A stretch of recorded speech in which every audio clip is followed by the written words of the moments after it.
Good morning friends.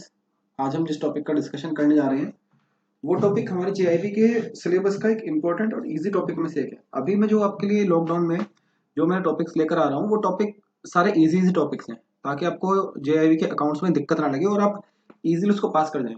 हमारा पहला target है कि हम किसी भी तरह से जो अकाउंट्स का हुआ है इसको दूर करें और जेआईबी को पास करें। देखिए, सबसे पहले हमारा जो हमने कल डिस्कशन किया था बिल ऑफ एक्सचेंज था, वो भी आसान टॉपिक में से एक था। आज जो हमारा टॉपिक है वो है कैपिटल एंड रेवेन्यू एक्सपेंडिचर। इसके अंदर जो अगर हम सिलेबस देखें तो जो जेआईबी ने हमें सिलेबस दिया है, आईआईबीएफ ने सिलेबस दिया है। पहले एक्सपेंडिचर क्या है, कैपिटल एक्सपेंडिचर और रेवेन्यू एक्सपेंडिचर के बीच में डिस्टिंक्शन क्या है, डिफरेंस क्या है, डेफर्ड रेवेन्यू एक्सपेंडिचर क्या है, इन्हीं की रिसिट्स क्या है कि कैपिटल रिसिट क्या है, रेवेन्यू रिसिट क्या है, डेफर्ड रिसिट क्या है, और इनके जनरल इलस्ट्रेशन। बेसिकली पेपर में जो आपसे पूछा जाता है वो आपसे जनरल इलस्ट्रेशन ही पूछे जाते हैं, पर उनको सॉल्व करने के लिए हमें पहले पता होना चाहिए कि ये कैपिटल एक्सपेंडिचर क्या है या रेवेन्यू एक्सपेंडिचर क्या है, ये है क्या। पहले तो पॉइंट वही हमारा एक्सपेंडिचर क्या है अपने आप में। And whenever payment are made for a purpose other than settlement of an existing liability it is called expenditure। अगर आपके ऊपर कोई भी लाइबिलिटी है, लोन है, आप उसकी पेमेंट कर रहे हो, वो कोई एक्सपेंडिचर नहीं है वो तो जस्ट एक पेमेंट है। लेकिन आपने अपने किसी जरूरी खर्चे के लिए कोई पेमेंट की है तो उसको हम बोलते हैं expenditure. The expenditure are incurred with the view point they would give benefits to the business. और ये किस व्यू पॉइंट से किए जा रहे हैं, इनका व्यू पॉइंट ये है कि ये हमें बेनिफिट देंगे। हम अपने बैंक में भी जो भी एक्सपेंडिचर करते हैं हमें पता है कि वो हम किस लिए करते हैं, वो ताकि हमें आने वाले टाइम में हमें फायदा देंगे। चाहे वो हमारा पेन का हो, चाहे हमारी पेंसिल का हो, चाहे हमारे प्रिंटर को खरीदने के लिए किया गया हो या प्रिंटर में इंक डलवाने के लिए किया गया हो, whether it is for computer repair or whether it is for new computer purchase, it is all the things are terms as expenditure. Now we will discuss what is capital expenditure. The capital spend, the amount, the all expenditure which are used to increase our fixed assets. Purpose क्या है, increase fixed assets, and they also increase our capacity. Like we can scan 30 signature in a day with a scanner, but what if we are having two scanners? Then we can definitely scan 60 signatures. We can print 200 pages with a printer, but now what will happen if we have two or three printers? It will definitely increase our capacity. So what is capital expenditure? It is increase our capacity. Our cashier can count notes with hand 2 lakhs in 15 minutes, in 5 minutes, but what if we have machine, we can count in just 1 or 2 minutes. So all the expenditure which are done to increase fixed assets, to increase our capacity, is known as capital expenditure. The amount is usually large amount, usually large amount. What do we mean by large amount? Like, see, if we are buying ink for the printer, then it is a small amount. If we are buying pen, then it is 10 rupees, 15 rupees. But if we are buying printer, then it is in thousands. So it is a large amount. If we are buying computers, it is a large amount. So usually large amount. And these are capital expenditure. And the main thing is usually non-recurring. मतलब ये daily नहीं होते। आपने अगर computer खरीद लिया तो आप रोज रोज थोड़ी कंप्यूटर खरीदोगे, एक बार ले लिया, आने वाले 3-4 साल की छुट्टी है, प्रिंटर ले लिया, 2-3 साल की छुट्टी होगी, तो यूजुअली नॉन रिकरिंग। बट अगर हम देखें हमारी सैलरी रोज हर मंथली जा रही है, रिकरिंग हो रही है, तो it is not a part of capital expenditure. And the best part is आपको ये सब चीजें ध्यान रखनी है, तभी आप इनको डिफ्रेंशिएट कर पाओगे। First, increase fix assets. ये फिक्स एसेट्स बढ़ाती है हमारी, मतलब हमारे जो फिक्स एसेट्स का रजिस्टर बनता है उसमें नोट होती हैं, हमारी कैपेसिटी इंक्रीज करती हैं।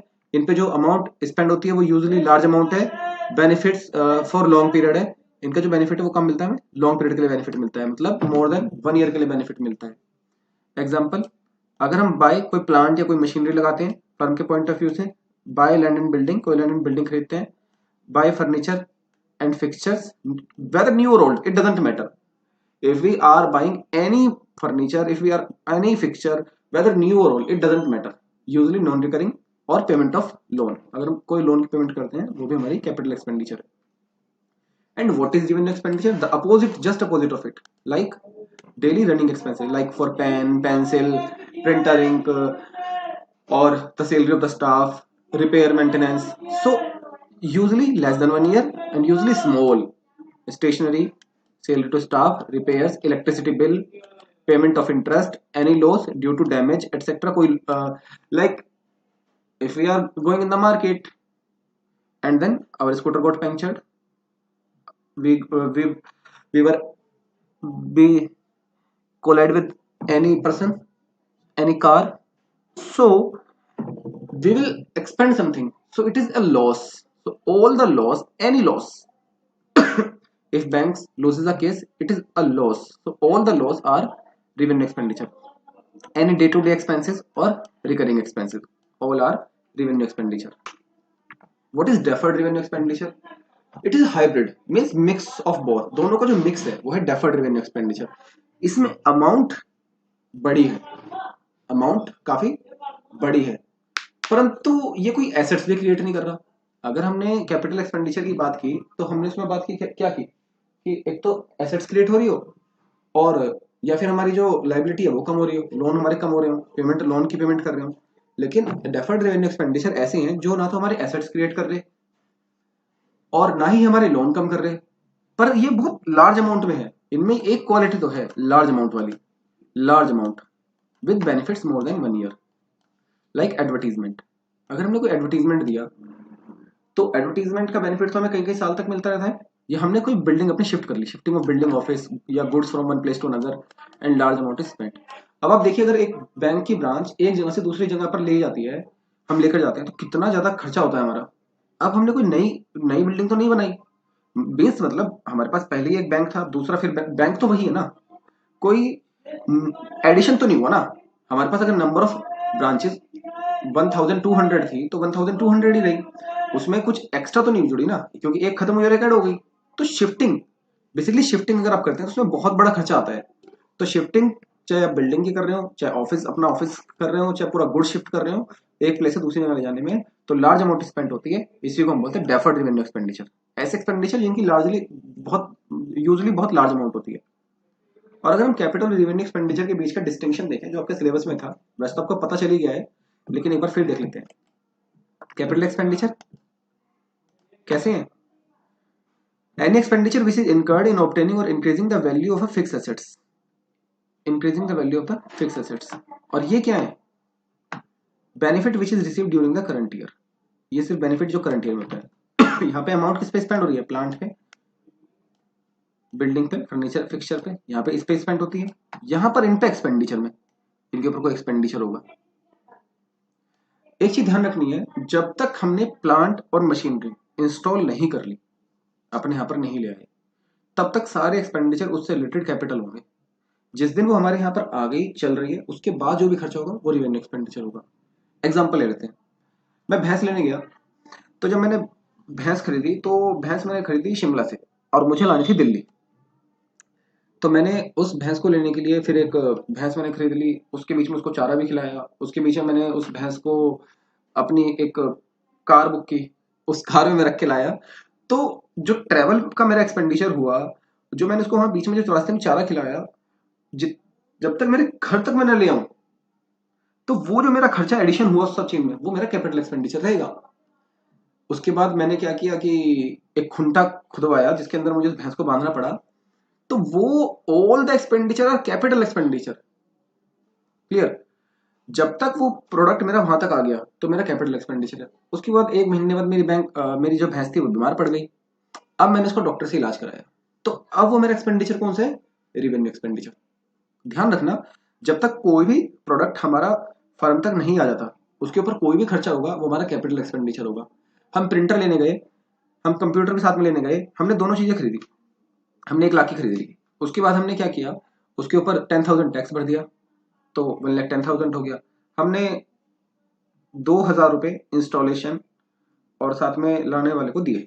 तो अब हम ये नहीं कहेंगे कि 2,000 रुपये तो हमारे रिपेयर के हैं, नहीं, वो 1,12,000 पूरा का पूरा हमारा कैपिटल एक्सपेंडिचर होगा।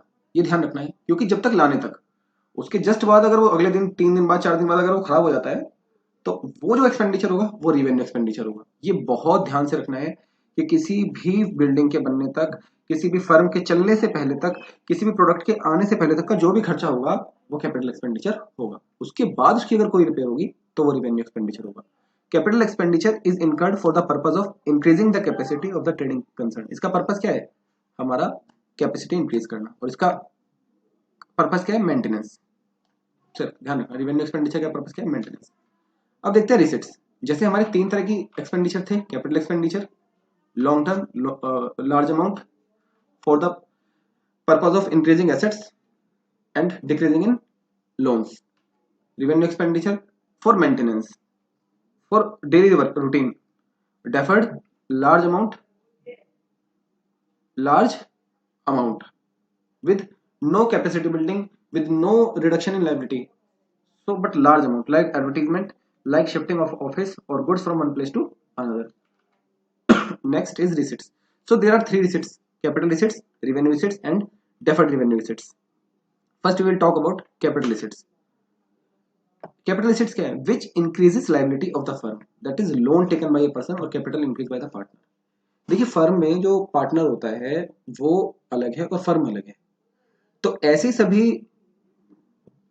सभी ट्रांजैक्शंस जिससे हमारी लायबिलिटी बढ़ जाए। लायबिलिटी मतलब जो फर्म को पैसा देना है। लायबिलिटी मीन्स क्या है? ऐसा चीज जो फर्म को पैसा देना है वो होती है फर्म की लायबिलिटी। जैसे हमारे पास जो बैंक में लोग पैसे डिपॉजिट करते हैं वो हमारी लायबिलिटी है, लेकिन जो हम लोन बैंक देता है वो बैंक के लिए एसेट्स है, क्योंकि बैंक को पैसे मिलने हैं। तो ऐसी सभी ट्रांजेक्शन जो हमारी लायबिलिटी इंक्रीज कर दें। देखिए हमने लोन लिया तो पैसा आया हमारे पास, ठीक है, तो वो पैसा कैपिटल रिसिट्स है। बेसिकली कैपिटल रिसिट्स कोई एक ऐसी रिसिट्स नहीं है जो हमारे लिए इनकम नहीं है। ये तो हमारे पास पैसा आना है बस। कैसे आ रहा है? लोन की फॉर्म में आ रहा है। हमने लोन लिया, ये वाला जो लोन लिया ये हमारे लिए कैपिटल रिसिट्स है। या कोई हमारा जो पार्टनर था, हमारा बिजनेस चला रहे थे हम 2-3 पार्टनर, हमें पैसे की जरूरत पड़ी, हमने एक पार्टनर से कहा भाई तुम पैसे ले आओ अपने घर से, कहीं से, भाई से, तो वो जो पैसे लाया उसको हम बोलते हैं कैपिटल। तो उसने अपनी कैपिटल क्या कर दी? इंक्रीज कर दी। तो कैपिटल इन्फ्यूज या capital increase by the partner, ये सब क्या है? हमारी लायबिलिटी। और सेकंड तरीका, पहला तो हमने लायबिलिटी अपनी लायबिलिटी बढ़ा दी। दूसरा, हमने अपनी एग्जिस्टिंग एसेट्स बेच दी। हमारे पास जो एसेट्स थी, हमने जो कैपिटल एक्सपेंडिचर से एसेट्स खरीदी थी, प्रिंटर, कंप्यूटर, वो हमने बेच दिया। Such as sales of building, हमने बिल्डिंग बेच दी अपनी, तो उससे भी पैसे मिले, वो भी हमारी क्या होगी? Capital receipts. अब आपको ध्यान आ रहा होगा, कुछ आएगा। देखिए क्या ध्यान आएगा। इससे हम कह सकते हैं कि जो कैपिटल रिसिट होती है वो हमारी लायबिलिटी इंक्रीज करती है और क्या करती है? हमारी एसेट्स को डिक्रीज करती है। या तो वो हमारी लायबिलिटी इंक्रीज कर देंगी या हमारी एसेट्स कम कर देंगी। यानी कि अगर हम ब्रॉडर सेंस में बात करें तो जो डिसइन्वेस्टमेंट गवर्नमेंट ऑफ इंडिया करती है ना पीएसयूज में, disinvestment of PSU by government of India is capital receipts for government of India. तो गवर्नमेंट ऑफ इंडिया जो पीएसयूज का डिसइन्वेस्टमेंट करती है वो गवर्नमेंट ऑफ इंडिया के लिए कैपिटल रिसिट्स है। गवर्नमेंट को पैसे चाहिए, उसके लिए वो डिसइन्वेस्टमेंट करती है, क्योंकि आज गवर्नमेंट के पास जो पीएसयू है वो गवर्नमेंट की एसेट्स है। तो गवर्नमेंट जब उनसे पैसे विड्रॉ करेगी तो उनके पास जो अमाउंट रिसीव होगी वो क्या होगी? Capital receipts. अब रेवेन्यू रिसिट्स क्या है? No need to return. पहली चीज, जो पैसा हमें कहीं लौटाना नहीं, ये बात याद रखना है।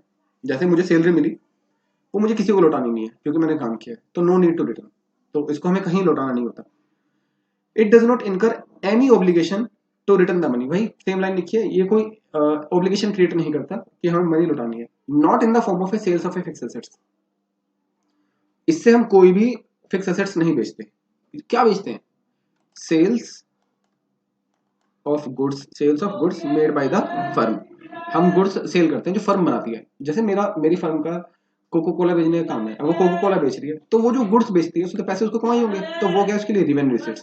इंटरेस्ट ऑन इन्वेस्टमेंट रिसीव्ड, जो भी उसने इन्वेस्टमेंट किया उस पर उसको क्या मिला? इंटरेस्ट मिला। तो रेवेन्यू रिसिट्स क्या है? Interest on investment receive. जो भी इंटरेस्ट मिला, इंटरेस्ट भी किसी को लौटाना नहीं है, मैंने एफडी बनाई है, अब मुझे बैंक ने ब्याज दिया, तो वो क्या है? मेरे लिए इनकम है। ऐसी इनकम, ऐसी रिसिट्स जो मुझे किसी को लौटानी नहीं है। No need to return, no need to return. ना ही इससे मेरा कोई जो लोन था वो कम हुआ, ना ही मेरी कोई एसेट्स बढ़ी, ना ही कोई मेरी एसेट्स कटी। तो वो सब रिसिट्स मेरी क्या है? Revenue receipts. अब डेफर्ड रेवेन्यू क्या है? बेसिकली ये है अनअर्न्ड रेवेन्यू। ये क्या है हमारे? अनअर्न्ड रेवेन्यू, अनअर्न्ड रेवेन्यू या advance payment to a company.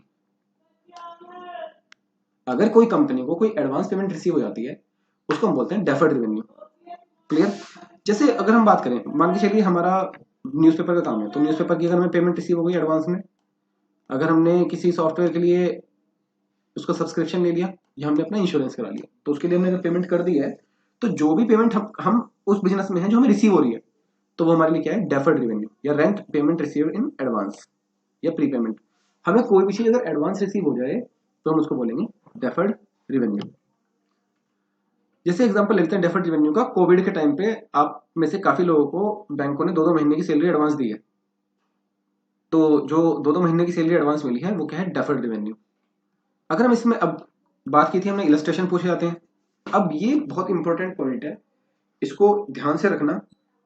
एक बार मैं इनको शुरू करने से पहले आपको फिर कुछ चीजें क्लियर कर दूं कि कैपिटल एक्सपेंडिचर वो एक्सपेंडिचर होते हैं जो या तो हमारी एसेट्स बढ़ाते हैं या हमारी लायबिलिटी कम करते हैं। रेवेन्यू एक्सपेंडिचर वो होते हैं जो हमारे रूटीन डे टू डे काम करने के लिए किए जाते हैं, ना तो हमारे एक्सपेंडिचर, ना तो हमारी एसेट्स बढ़ाते हैं और ना ही हमारी लायबिलिटी कम करते हैं। कैपिटल एसेट्स वो होती हैं जो हमारे लोन को कम करती हैं, जो हमारे लोन को बढ़ा देती हैं, और एसेट्स कम कर देती हैं, क्योंकि हम एसेट्स बेचेंगे पैसे आएंगे हमारे पास। और रेवेन्यू रिसीट्स वो होती हैं जो हमें किसी को वापस नहीं करनी है। क्लियर? इसी और इसके बाद हमने एक चीज डिस्कस की थी कि किसी भी एसेट्स के इंस्टॉल होने तक के जो भी खर्चे होंगे वो हमारे लिए कैपिटल एक्सपेंडिचर ही होंगे। किसी भी तरह का कोई भी लॉस होगा, वो लॉस हमारा सारा का सारा रेवेन्यू एक्सपेंडिचर होगा। चलिए अब हमारा पहला पॉइंट देखते हैं।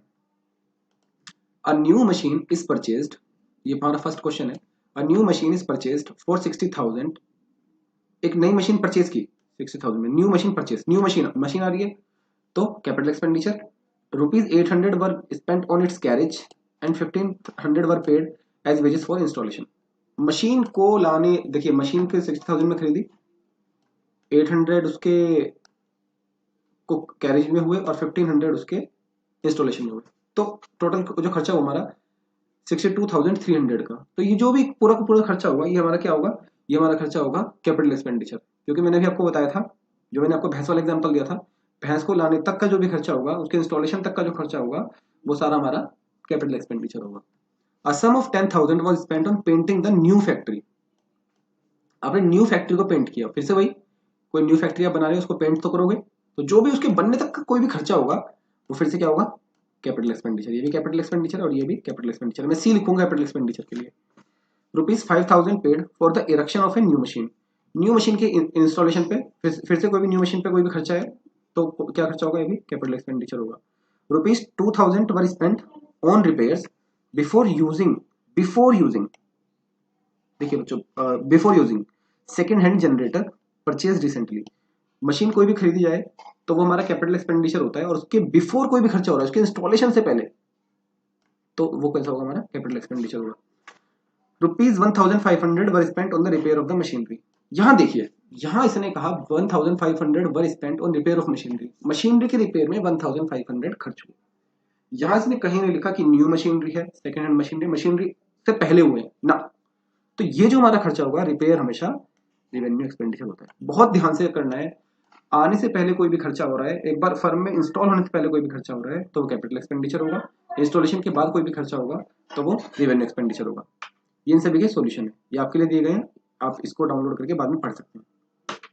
Question number 2, state whether the following expenditure are capital revenue और डेफर्ड रेवेन्यू। कौन से एक्सपेंडिचर है, कैपिटल एक्सपेंडिचर है, रेवेन्यू एक्सपेंडिचर है, डेफर्ड रेवेन्यू एक्सपेंडिचर है, और रीजंस भी देने हैं। Furniture of the book value, furniture of the book value 10,000 was sold at ₹2,500। Furniture मेरा कितने का था, 10,000 का, कितने का मैंने बेच दिया, 2,500 का, तो यहाँ तो पहले लॉस हो गया, मेरे को लॉस हो गया ना। उसकी वैल्यू कितने की थी, 10,000 की, मैंने सोल्ड कितने का किया, 2,500 का, तो लॉस कितने हो गया, 7,500 का। तो लॉस क्या होता है मेरा, revenue expenditure. Loss is a revenue expenditure, ध्यान रखना, loss is a revenue expenditure. And new furniture of the value of ₹6,000 was acquired. New furniture, अब न्यू फर्नीचर क्या होगा मेरा, कैपिटल एक्सपेंडिचर। कार्ट्रेज, या जिसको हम कार्ट्रेज मतलब फ्लैट भाड़ा बोलते हैं, ऑन परचेज ₹50, इसको ढोने में हमने जो भाड़ा दिया वो हमारा क्या होगा। तो फिर से अभी हमने डिस्कस किया ही था कि न्यू फर्नीचर से रिलेटेड कोई भी खर्चा होगा उसके आने तक वो हमारा कैपिटल एक्सपेंडिचर होगा। तो इस क्वेश्चन में 7,500 revenue expenditure, ₹6,050 capital expenditure. Temporary building was constructed costing ₹25,000। Temporary building, basically building हमारी एडिशन हो रही है। These are necessary for the construction of the new building and were demolished when the buildings were ready।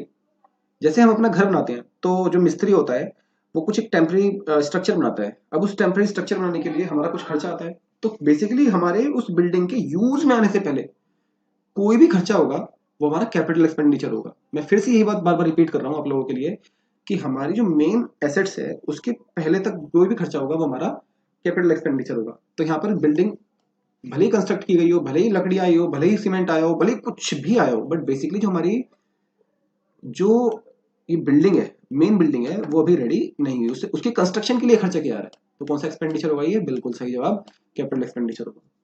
Replacement of old machine by new one, पुरानी machine गई नहीं आई तो फिर से कैपिटल एक्सपेंडिचर होगा। Damage paid by transport company to its passenger incurred in an accident. अब damage हो गया, डैमेज हो गया यानी कि लॉस हो गया, तो loss is a revenue expenditure. 40,000 was spent on shifting of a machinery from old site to more suitable site. Shifting, देखिए हमने डेफर्ड रेवेन्यू एक्सपेंडिचर पढ़े थे। डेफर्ड रेवेन्यू एक्सपेंडिचर में सबसे अच्छी बात है सिर्फ दो ही एग्जांपल थे, एक एडवर्टाइजमेंट और एक शिफ्टिंग। बिना देखे एडवर्टाइजमेंट और शिफ्टिंग जहां आ जाए आपको डेफर्ड रेवेन्यू मार देना है। तो 40,000 जो स्पेंड हुए वो कहाँ पे हुए? शिफ्टिंग में, तो deferred revenue. Removable stock from the old site to new site cost 4,20,000, the new site is more favourable located. आपने जो स्टॉक था उसको ओल्ड साइट से न्यू साइट पर रख दिया, आपके 4,20,000 रुपीज लगे और न्यू साइट बहुत ही फेवरेबल लोकेटेड है। तो ये भी फिर से आपने शिफ्टिंग की, बेसिकली शिफ्टिंग है। तो शिफ्टिंग क्या होगी? Deferred revenue expenditure. बहुत ध्यान से समझना है। नेक्स्ट देखते हैं, state whether the following expenditure are capital revenue और डेफर्ड रेवेन्यू। हम बहुत सारे एग्जांपल करेंगे ताकि आपको पक्के हो जाए। देखिए फर्स्ट है, इसका ए पार्ट है, a sum of rupees 32,000 has been spent on a machine. कह रहा 32,000 एक मशीन पे लगे, एज फॉलो, ऐसे से लगे। 20,000 for addition, 20,000 for addition to double the output, 20,000 for addition to double the output. जो एडिशन पे लगे मतलब ऐड करने के लिए लगे, हमने मशीन ऐड की, यानी कि मशीन ऐड का मतलब क्या है? हमने नई मशीन ली, तो जो नई मशीन ली उस पर हमारे पैसे लगे, क्यों लगे? ताकि हम आउटपुट अपना डबल कर सकें। तो आउटपुट अगर हम डबल कर सकें तो उस पर हमारे जो खर्चा लगा है उसको हम क्या बोलेंगे? Capital expenditure. इसके बाद हम देखते हैं next, 5,000 for repairs necessitated by negligence and 7,000 for replacement of worn out parts. देखिए 5,000 रिपेयर्स में लगे, necessitated by negligence, 7,000 for replacement of worn out parts. Basically repairing है। इसने ये नहीं बताया कि नई मशीन पर लगे, यहाँ पर इसने नई मशीन पर नहीं बताया। इसने कहा कि टोटल मशीनरी पे मेरे 32,000 लगे, जिसमें से 20,000 न्यू मशीन के लगे, वो तुम्हारे कैपिटल एक्सपेंडिचर हो ही गया। लेकिन 5,000 फॉर रिपेयर जो लगे, इसमें ये नहीं बताया गया कि वो नई नई पे लगे।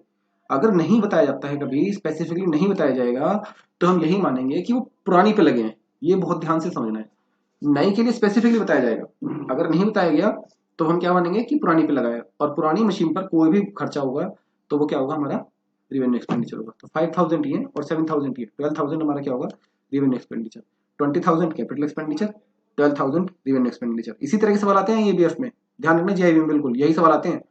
कंफ्यूज करते हैं, सब पूछा जाता है कि कितना रेवेन्यू है कितना कैपिटल है, आप कंफ्यूज हो जाओगे कि 20,000 ये 5,000 भी हमारा कैपिटल हो गया ना। 20,000 हमारा कैपिटल एक्सपेंडिचर और 12,000 हमारा रेवेन्यू एक्सपेंडिचर। अब देखिए इसके जैसे बी एग्जांपल देखिए, टोटल एक्सपेंडिचर उन्हें सिनेमा बिल्डिंग, सिनेमा की बिल्डिंग पर पूरे ईयर में 2 लाख रुपीज खर्च किए गए, जिसमें से 20% रिपेयर्स का था, 80% इंप्रूवमेंट एंड एडिशंस का था। देखिए एडिशंस आ गए यहाँ पे, एडिशंस, फिर से एडिशंस आ गए। जब भी एडिशंस आएगा तो आपको समझ में, नई नई बिल्डिंग है तो 2 लाख रुपीज खर्च किए, तो इसका 20% कितना हो गया? रिपेयर। अब ये तो लिखा नहीं कि रिपेयर नया रिपेयर है पुराना है, तो 20% यानी कि 40,000, 40,000 revenue expenditure, 1,60,000 capital expenditure.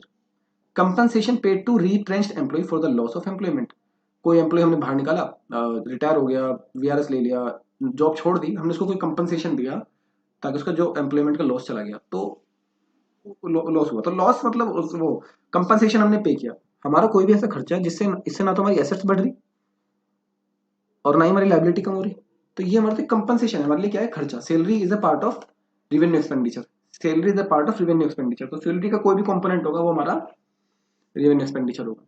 Second hand furniture, देखिए फर्नीचर फिर से आ गया, फर्नीचर एसेट्स है हमारी, एसेट्स है तो कैपिटल एक्सपेंडिचर। 40,000 वाज परचेज्ड, 40,000 खर्चा, and repairing of this furniture cost rupees 15,000। This furniture was installed by own workman wages for this being 5000।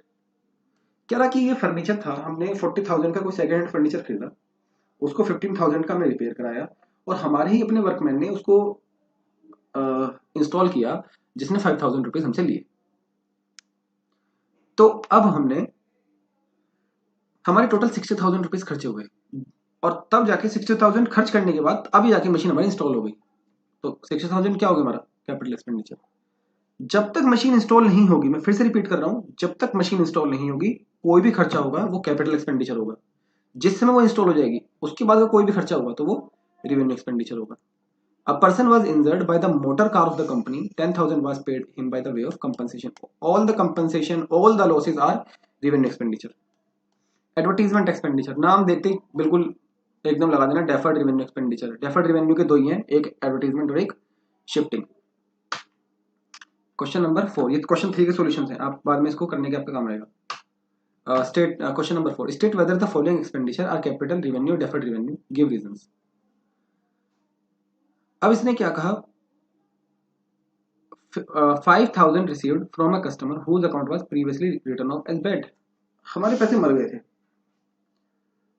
हमारे पैसे किसी ने एनपीए कर दिए थे, हमने उसको राइट ऑफ भी कर दिया, सब कुछ कर दिया, उसके बाद वो पैसे आके हमें 5,000 दे गया, तो वो हमारे लिए क्या होगा, रिवेन्यू एक्सपेंडिचर होगा या कैपिटल एक्सपेंडिचर होगा, या रिवेन्यू रिसिट होगा, सॉरी रिवेन्यू रिसिट होगा या कैपिटल रिसिट होगा। हमें रिसीव होना, रिसिट होगा, रिसिट होगा, रिवेन्यू होगा या कैपिटल रिसिट होगा। देखिए ये हमारे लिए रिवेन्यू रिसिट होगा, क्योंकि कैपिटल रिसिट हमारे लिए इसलिए नहीं है क्योंकि जो हमारा पर्सन है अब हमें उसे वो पैसे वापस नहीं करने, हमने तो ऑलरेडी भूल चुके थे, अब तो वो हमें पैसे दे गया। तो अगर कोई भी बैड डेट्स हमारा हो गया हो और वो बैड डेट्स वाले पैसे हमें आते हैं तो वो हमारे लिए पैसे कैसे होंगे, revenue receipt. 20,000 received from the sale of an old machine. देखिए मशीन हमने खरीदी, इतनी बार हमने बताया भी, मशीन खरीदी तो कैपिटल एक्सपेंडिचर, मशीन हमने बेच दी तो मशीन बेच दी तो capital receipt. 2,60,000 receive from the sale of stock in trade. Stock in trade, हमारा कोई स्टॉक है हमने वो बेचा। देखिए फर्म का तो काम ही है अपना स्टॉक बेचना, मशीन बेचना फर्म का काम नहीं है। मैं बैंक में बैठता हूं, मुझे सर्विस देना मेरा काम है, तो वो सर्विस अगर मैं देके पैसा कमा रहा हूँ, सर्विस चार्जेस लगा रहा हूँ, वो मेरे लिए रिवेन्यू रिसिट्स है। बट अगर मैं अपने कंप्यूटर बेच के कोई पैसे कमा रहा हूँ वो मेरे लिए कैपिटल रिसिट है। फर्क समझिए, अगर एक हीरो होंडा बाइक वाला जो बाइक बेचता है, जो हीरो बाइक बेच रहा है, तो उसके लिए जो बाइक है वो तो उसका बेचना काम है, तो अगर बाइक का स्टॉक वो बेचेगा तो उसके लिए वो क्या होगा, रिवेन्यू रिवेन्यू रिसिट्स। बट अगर वो अपनी पूरी बिल्डिंग बेच देगा तो उसके लिए क्या होगा, कैपिटल रिसिट। क्लियर। तो अब आप पूछेंगे कि हमें कैसे पता चलेगा, हाँ लिखा हुआ है, हमें कुछ नहीं पता करना। Sale of stock in trade, stock बेच रहा है, स्टॉक उसका अपना सामान है, तो ये क्या होगी हमारे लिए, रिवेन्यू रिसिट होगी। देखिए कितना तेज है क्वेश्चन वाला, उसने 20,000 दी सेल ऑफ ओल्ड मशीन और 2,60,000 दी बड़ी अमाउंट स्टॉक के लिए। ऐसे कंफ्यूज नहीं होना कि बड़ी अमाउंट है तो वो कैपिटल रिसिट होगा ना, सिर्फ ध्यान रखना है जहां पर वो अपना ही सामान बेच रहा है वहां पे वो रिवेन्यू रिसिट है।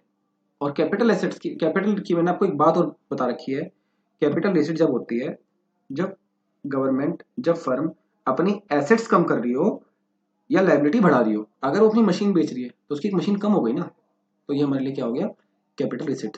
5 lakh is contributed by a partner as capital, partner ने कैपिटल दी, पीछे आया भी था कि पार्टनर की कैपिटल फर्म के लिए लाइबिलिटी है, क्योंकि पार्टनर और फर्म, पार्टनरशिप फर्म दोनों अलग अलग एंटिटी फर्म के लिए होते हैं, दोनों अलग अलग चीजें होती हैं।